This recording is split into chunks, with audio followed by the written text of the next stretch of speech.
నేర్చుకుందాం. మనం చిక్కుడుకాయ కూర వండుకుందాం. ఓకే, ఎట్లా చేయాలో నేర్చుకుందాం. ముందుగా స్టవ్ మీద ప్యాన్ పెట్టుకొని దాంట్లో ఆయిల్ పోసుకున్న తర్వాత అది వేడైన తర్వాత కొద్దిగా మిరపకాయలు వేసుకోవాలి.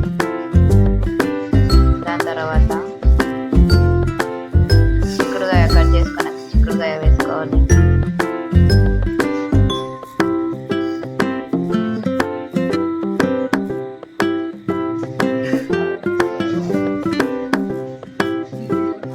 పెట్టేసుకొని కొద్దిసేపు ఉడికించుకోవాలి నూనెలో 2 minutes.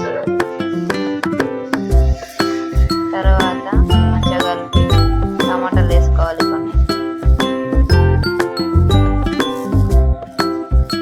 మంచిగా కలపాలి, మిక్స్ చేయాలి దాన్ని.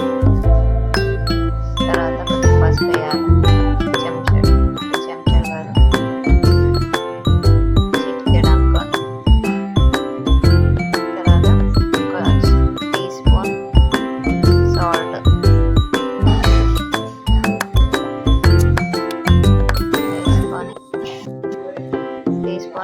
కారం పొడి